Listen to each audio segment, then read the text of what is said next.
So if you have continued to stay and join us, thank you for joining with us this evening. Every Thursday we hold our meditation session, supporting you to begin your practice in mindfulness meditation.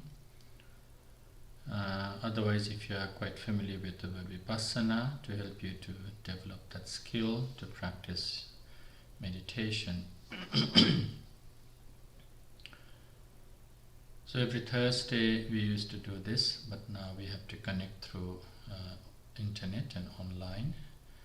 At least we are having the opportunity to practice, so that is great. So when we practice meditation, we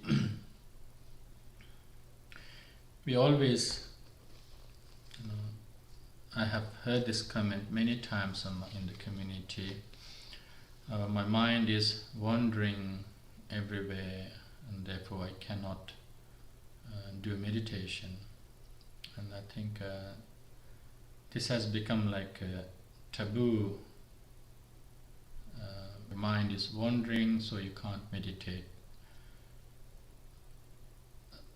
If you were to think of a mind that does not wander, I think we have a problem, because you are looking for a mind that is quiet and peaceful, and if the mind doesn't think, what is the point of that mind? If the job of the mind is to think.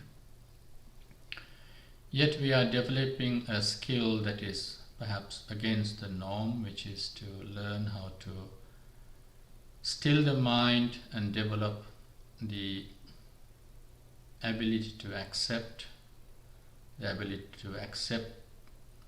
in such a way that we are not resisting it with annoyance or with anything that might again divert the attention to something, but to accept it and let it go, to release yourself from there. So just because your mind wanders, just because you cannot put yourself into or bring your attention to one point, doesn't mean you don't have to meditate. As Buddhists, we must learn how to meditate, and we must continue to develop the skill of meditation, simply because that is what brings the freedom and happiness that we all look for. We all look for happiness outside, but actually the Buddha taught us that happiness is within ourselves, and if we are able to develop this skill, happiness can be experienced within. And last week I used an analogy about a child. If a child is put, or a small toddler is put to stay at one place, there's no way the toddler might stay at one point unless it's sleeping, he or she is sleeping. So the tendency is that, the habit is that obviously we're looking for things, and the child might go, the child might start playing with things, and we have to bring this 100% or maximum attention we have to give to the child. If we don't give that attention to the child can, or the toddler can, engage with harmful things. So if the child goes, we bring the child and put it in the place where we basically put. If a child touches something dangerous, we immediately take it away and then give something nice to play with. And if you look at that nature, our mind is also like that. We always look, we always have this tendency to wander. So when there is this seeking, or when there is this entertainment seeking mind, It's always like this glass of water, the more it is seeking, the way if you shake it, it's always having waves within. But if you want to stop this movement and the shaky of the mind, it is, it's always moving, and the mind is like that. If you can see behind me, there is a candle, and the flame is flickering always.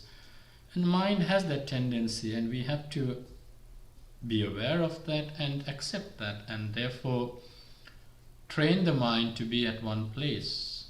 So if I keep this glass of water on the table, it will slowly settle down. So when you look at it, if it was shaky, you can't even see your face or reflection, but when you let it settle down, you can slowly see reflection, or you can slowly see, or see deep underneath, and what lies underneath. So don't make excuse saying my mind wanders, so I can't meditate. That is an escape mechanism, an excuse that we bring. If you are keen, if you realize, because the more you realize the mind needs settlement, the more we will have an eagerness to commit to meditation. So when the mind settles, now, last few days I've been talking about that we always get hooked into an experience or an idea. That idea arose with the experiences that you have, and you create certain, or you come to certain judgments and decisions, and you always create that bar or comparison techniques, or you create a reference point, which we have referred to the word called sankappa or raga, or you get attached to that idea, attached to that moment, you get attached to that experience. Now, all of these moments, experiences, memories, they are all results of something that happened with the conditions that were present at that given moment. Yet our mind always makes that the reference point. And it is this sankappa raga that we are hooked into, that we cling into. And if you are a Buddhist listening to this, you might remember the word upadana, or clinging. You cling to this idea, that the self-created or formed idea, which is a result of certain conditions that were there when that arose. Even now, if I see something right in front of me, I will have certain thoughts, but they can be lesser interesting sometimes, because my previous experience, previous thought is something that I got hooked into, and that becomes a reference point every time you see or something quite similar, or you want to look for that. So we even when you eat an apple, when you taste an orange, or when you eat an orange, we always feel something different. We might not, if we like it, that becomes the next reference point, but if you think there is a problem with it, then you always go back to something that you liked. Sankappa raga. So today I want to share, with the few minutes that I may have with you, is about the barriers. As much as I said that sometimes, that because my mind is wandering, I can't meditate, so I won't meditate attitude. We might want to refer to the word like barriers or hindrances, and we can look into this mentality or the ideas that come within us from the barriers point of view. Okay. Now, that expectation, or that that idea or that memory or whatever I was talking about before can be even in sensation, or can be even just even in thinking. So it can be in all the 6 channels that we have been speaking in the past: seeing, hearing, tasting, feeling, and thinking. So the first one is about the desires to sense. So this is where this comes into the sensual desires. And when you even meditate, sometimes our thoughts engage with something, mind engages with something, and then it is still looking for something. Imagine you were like in a journey and you were going somewhere, and suddenly on your way you might see maybe something that you like, maybe a garden or hotel or restaurant, a cafe, or maybe a dance. Or so if you show interest in that, then you are sort of diverting your attention from the journey that you are going, and slowly paying attention to the things that is on the road, distractions. So if you were interested in your tastes, you might sit down in a restaurant. If you're interested in entertainment, in seeing something nice, whatever pleases you, you might stay there, forgetting about your target, your journey. And then we will start engaging with it. Sometimes we can use that we might get so hooked, we want it more. So the idea that we got clung into, or that got hooked into, we will look for it more and more and more. It becomes an obsession. So for example, when you sit down for meditation, same thing can happen. You sit down, you close your eyes, you're very comfortable. And maybe if that was a very new sitting posture that you tried and it was really good, you might always look for that experience next time. Think about maybe an itchiness, something somewhere in your head was itching. So that itchiness will develop 2 things. One, obviously a dislike, which is the next hindrance, but we are looking for a different type of sensation that you actually know it is there and you're looking for it, so you start scratching. So you then look for that sensation which is not present, but you're looking for it. So you try to bring that sensation that pleases you, and you start scratching. So when we sit down comfortably, we feel wow feeling sometimes. Maybe now it is a bit cold because of the rain today, so if you have your heaters on, you feel warm and you are hooked into that sensation. Or if you have your rug around you, your shawl around you, we feel pleasure in that experience. And then what happens is we want it more, we want it to stay longer. So kama chanda, or the sensual desires, slowly we become so obsessive with it. Now this is just in the gross level that I'm talking about, but when it comes into the previously that I said about certain things that get hooked into, it becomes obsessive.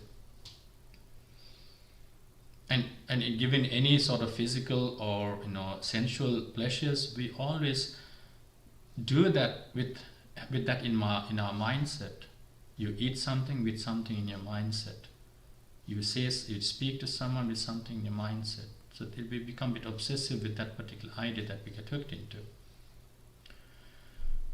So you can see that in meditation, it can also start off with our wandering mind.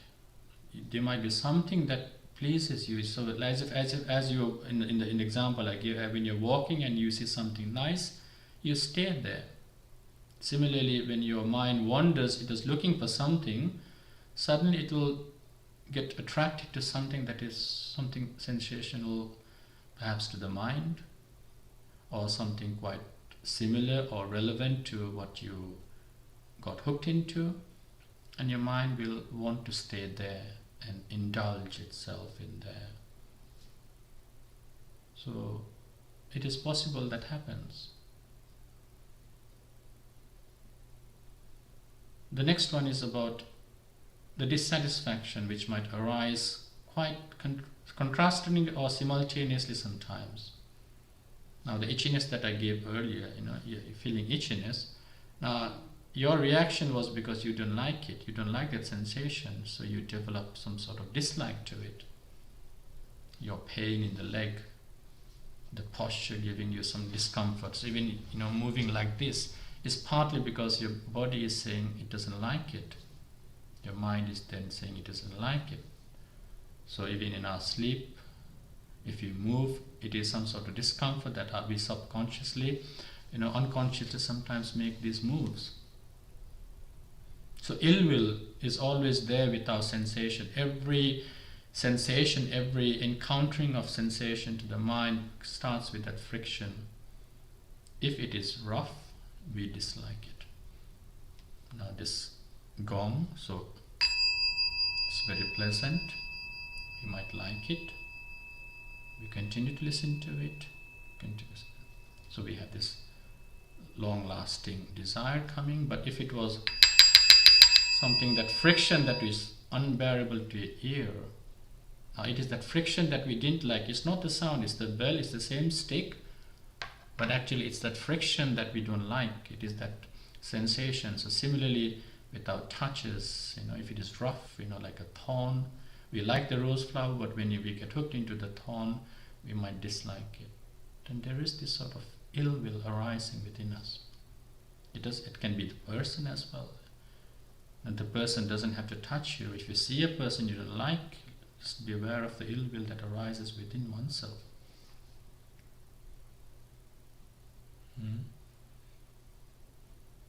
So physically, if something hurts you, we don't like, something that, it is bad smell, quickly, we have dislikes. Taste, as soon as you put something in your mouth, it's not nice, you throw it, spit it out, and you continuously keep spitting it out. Sensation, they're all something that develops dislike within ourselves. It's quite important to be mindful of these. So when we meditate, sometimes some memories might come, because those dislike memories stay with you forever. Imagine you had a phone, you broke it. The happiness when you had it might be just 1 or 2 days. But when you break the phone, it'll be there for a month, 2 years, depending on what was there in the memory and what was there in how much you spent. You'll always be thinking about it. So when you break something, it stays longer with you, those unpreferable moments. And when it stays longer with you, they are at the top level of your memory span. So when you close your eyes, these things come to your head, or you'll think about what happened, or you'll think about the broken things, and similarly with experiences, if memories pops up, then there is so much dislike coming. Look at that. This is Chittanupassana. There is so much dislike happening, and when there is that, we don't run away and we don't actually open your eyes and do certain things, but be mindful of the presence of this dislike, dissatisfaction. Not react, not get involved with it, don't cook it, but simply realize its presence. The third is when these things happen, then obviously we also have sometimes when we get too much involved with this, thinking, we might develop some sort of sloth and torpor, which is like dullness in the body. Sometimes, no matter what you do, you get so much drained, and then your mind starts feeling drowsy and weary sometimes. And then you don't want to meditate if your body is too tired, and you don't want to do things. It's lack of energy. You want to go there, but because you got so much involved in these things that were distracting you, your body also feels tired, and you feel dull in the mind, you feel heavy in the body.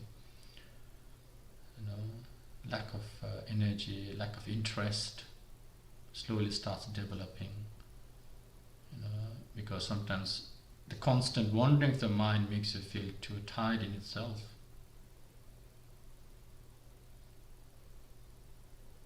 Imagine when you go 3 hours window shopping, 4 hours, you feel so tired, but the same amount of time spent in the woods, in the garden, 3-4 hours, where there is no expectation, there is so much energy and happiness, but where there is so much involvement and you mentally are down and dry. So sometimes, it might even lead to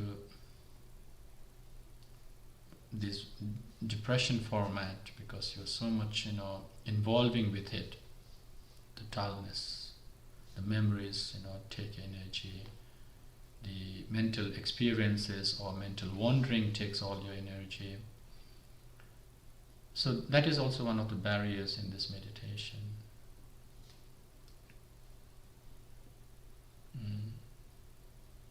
And when all of this are not happening the way you want, then there is so much restlessness in yourself, worries.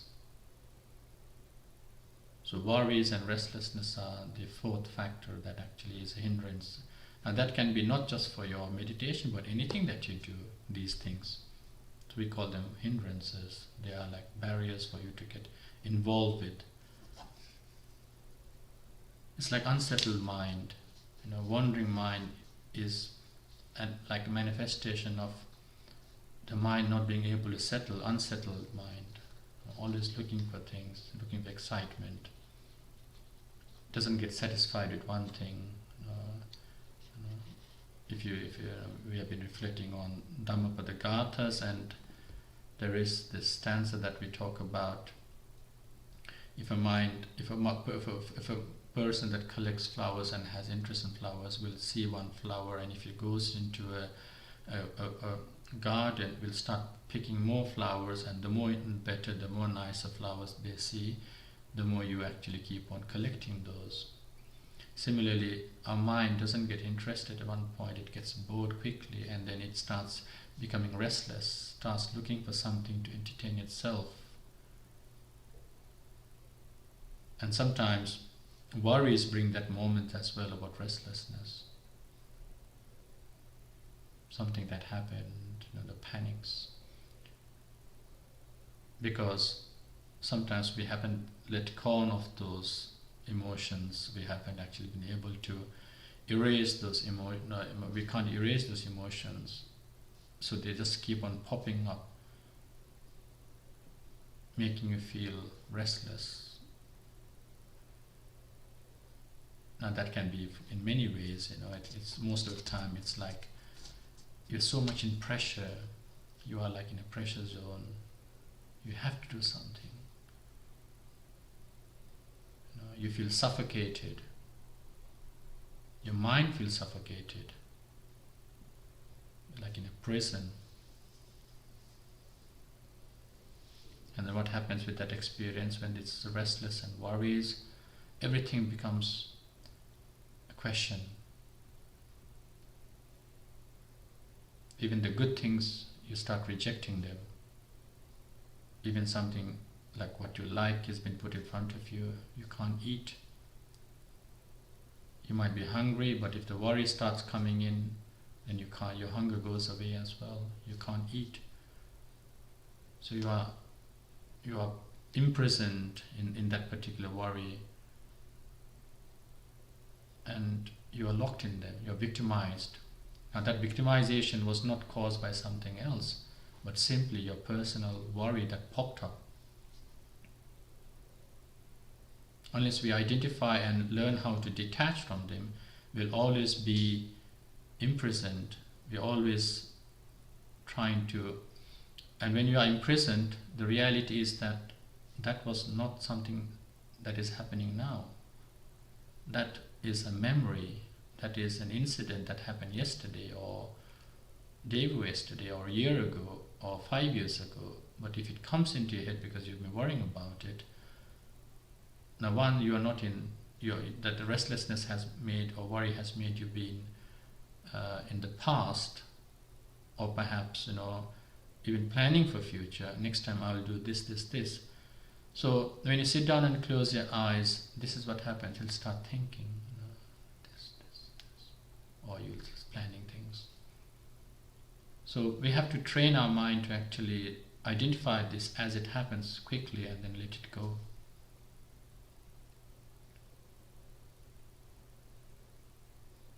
And sometimes, those planning and worries bring you to the next point of hindrance is doubt, because it will also make you so indecisive.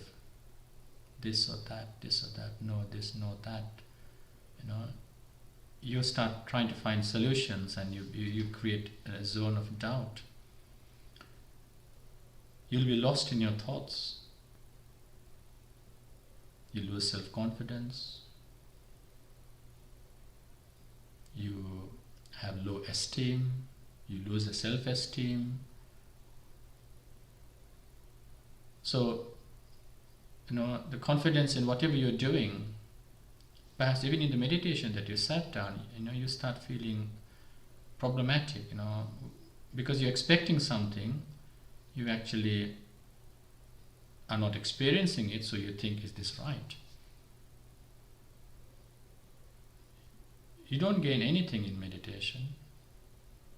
When you learn how to still your mind, stop your mind from thinking, you lose impatience, you lose anger, you lose frustration, you lose agitation, you lose worries, you lose restlessness. So there's nothing to look for. So you can, when those are not there, there is peace. That is what you will experience, and only you can experience the happiness and peace that comes from losing anger, losing impatience, losing restlessness, losing jealousy, losing frustration, anxiety, worries, depression, whatever you can name them. So have confidence in what you're doing, because you are going to be in a state of perhaps nothingness or happiness, I would say, because there's lack of these things that disturb your mind. And that bit I can't explain. Only you can explain how you feel when you're not angry, how you feel when you're not depressed, how you feel when you're not anxious, how you feel when you're not panicking. Only you can explain that. I can't explain that, because I haven't experienced. Your experience is different. So what we gain from meditation is those things, that you are able to lose them and then not be victimized. Don't expect anything in this setting, as much as you expect something when you enter a shop. I'm going to do this. You can't gain anything, but you can lose all of those things. And that ability to lose comes from learning how to identify. And again, the only thing you can gain, I would say, maybe is that peace, as I said earlier, that absence of those things. And that is beginning from the time you identify those things when they are present in your mind. And when you identify those, whether it is looking for sensation, whether it is looking for some sort of solution through dislikes and anger, whether it is restlessness that is present, identify those when it is happening. And then only you can see the nature of the mind. Now if you don't identify the itchiness, for example, habitually you straight away pull and you start scratching. Now whether or not you know it's happening, it happens. But when you determine yourself not to move when you sit down, just watch that itchiness. It's playing up with you. It wants your attention. Because your mind, you're trying to put on the breathing point as the baby that you're sitting, making it sit. But this is trying to get your attention now. And then you get attracted to this, this is now too much, it's frustrating now, because, unless you do a bit of a scratch, you are feeling so uncomfortable. And that uncomfortable, you feel you don't want it happening. And then you might desire for some sensational happiness here by doing a bit of a scratch. But when you don't do that, look at all the frustration that develops in the mind. One, Vedananupasana, 2, it is in the body that's happening, and the sensation is making your mind more work on it. So all 3 is happening. So observe the presence in the body of that itchiness. Observe the sensation that is wanting your attention. Kaya anupassana, Vedana anupassana. The mind getting frustrated, Chitta anupassana. It wasn't there before, it arose now, Dhamma anupassana. So that small itchiness can make you practice the fourfold mindfulness. The body, the sensation, the mind reaction, and the arise of it and the ceasing of it. When you don't pay attention to it, it slowly will lose itself, and slowly it might not be there. Like the pain, even pain.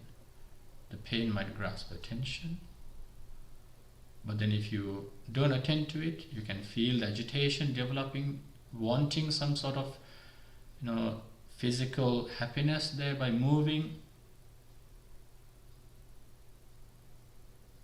And suddenly, the more you actually just observe its presence, and then, slowly it loses its energy and power, and slowly it ceases away, and notice the absence of it. So you didn't have to move it.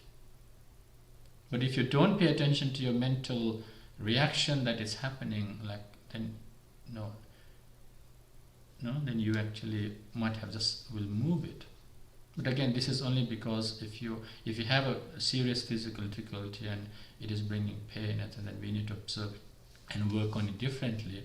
But I'm talking about this minor distractions, the mind, that actually engages with, simply to be away from your breathing point.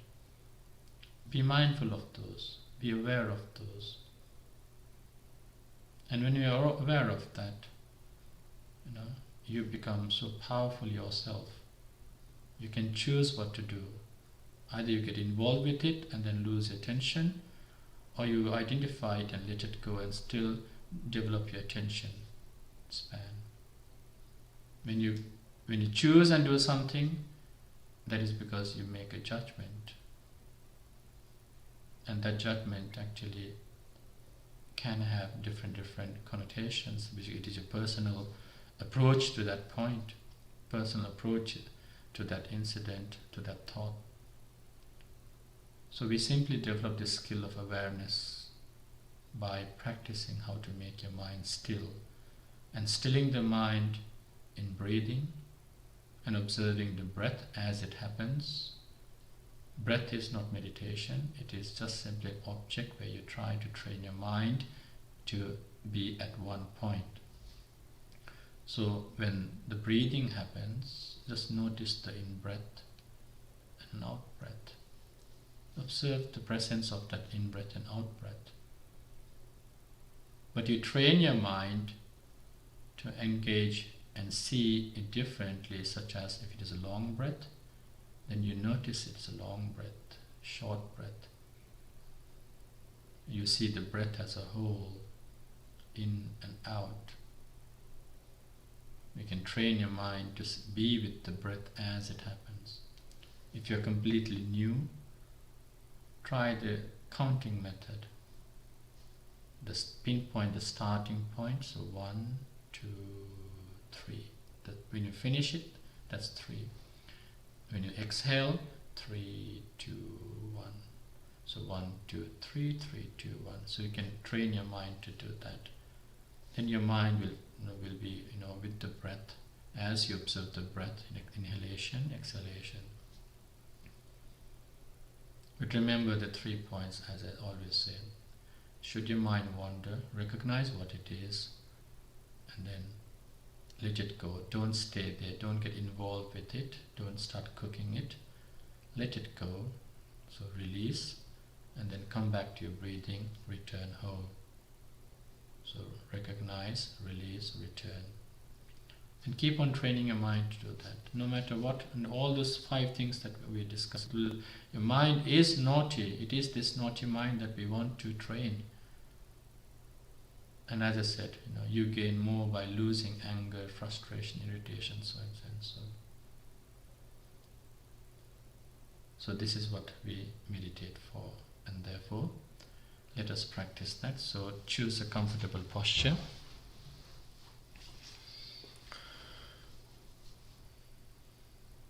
Okay, so come a bit forward and make sure your body is balanced, not resting your arms or anything.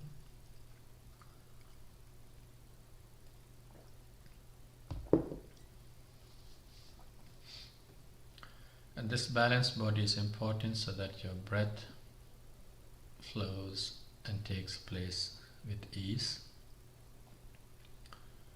Right hand on your left palm and gently close your eyes.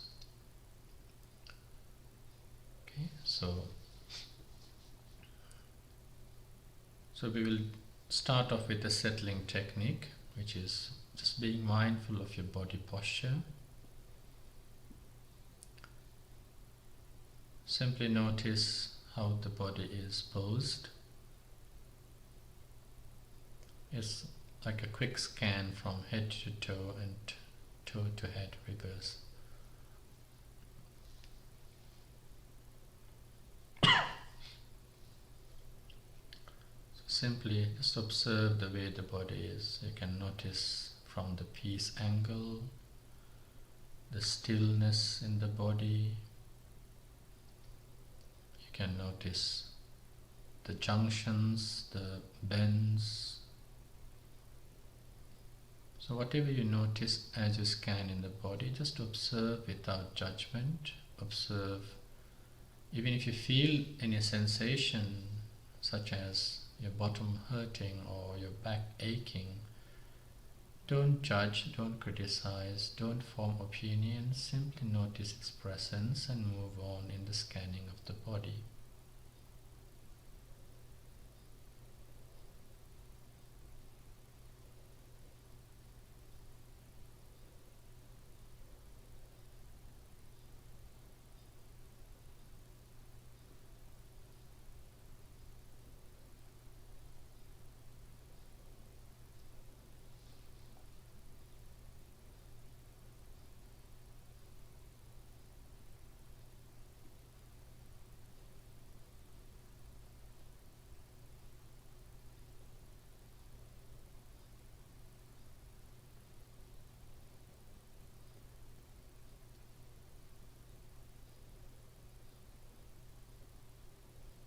So as you scan your body and having that image of stillness in the body, the absence of motion, the absence of restlessness, just be mindful of that.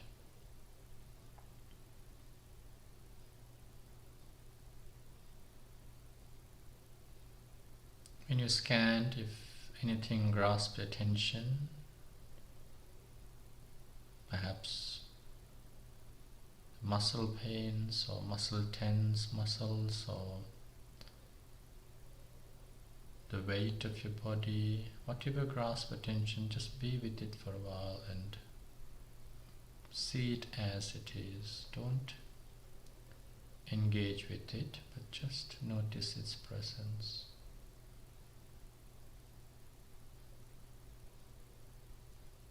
And also be mindful of other people around you if there are any.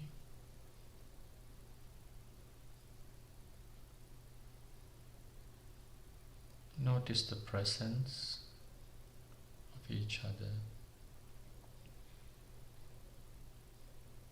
And simply also notice your surroundings, infrastructure, what's around you. So be aware of yourselves within that infrastructure.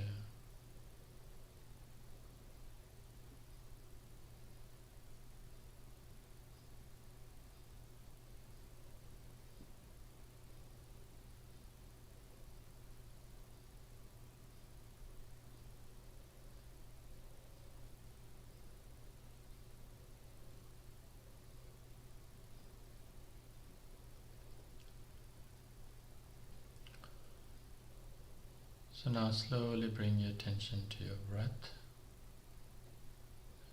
And simply follow the techniques I said earlier. Just observe the in-breath. So as you breathe in,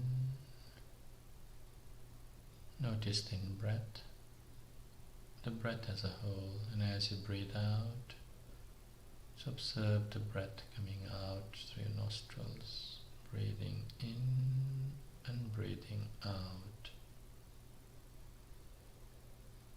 Simply stay with the breath.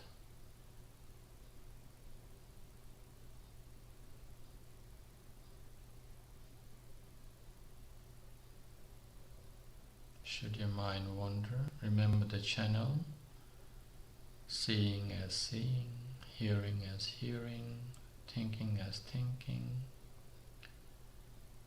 anger, passion, happiness as it is, and then let it go.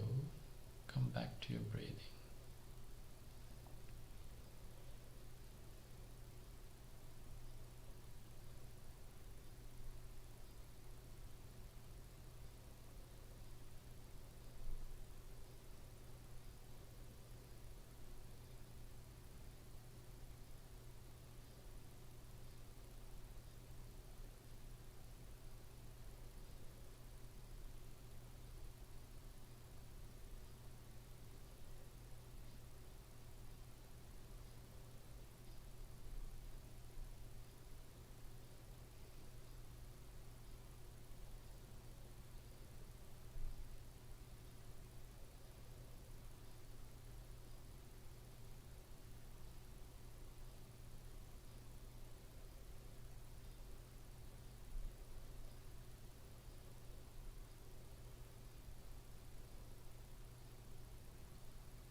If your mind goes to the relaxation point when you breathe out, or even refreshment as you breathe in, just notice that and then come back to your focus on breathing. If you got distracted with the sound at home, just simply note it hearing, not even listening or what the sound is, simply hearing. Don't even identify as a clock or a spoon falling down.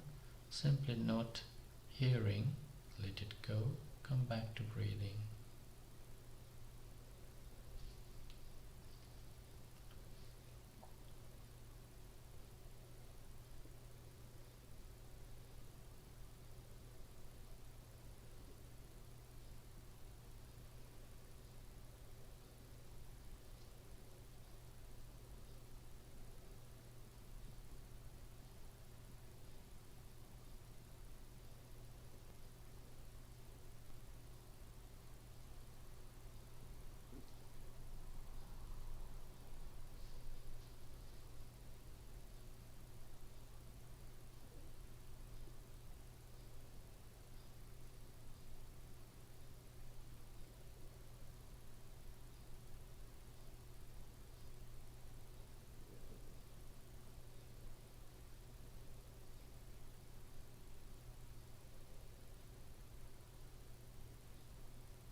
distracted with anything, not just sound and sensation. Most importantly, the things that we might see when your eyes are closed, certain thoughts arising. Simply note them as sadness or happiness or thinking, planning, worrying, anxious mind. So don't stay there, let it go, come back to breathing. And you have to keep on putting great effort in bringing back the mind to breath. Remember the child, wanting things, it will go, but we have to bring the child back to the chair that you made the child sit. So always bring your mind back to breathing. As soon as you realize where you were, note it, let it go, come back to breathing.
So that brings us to a close of today's session, our weekly session in training our mind, or in training ourselves to develop mindfulness.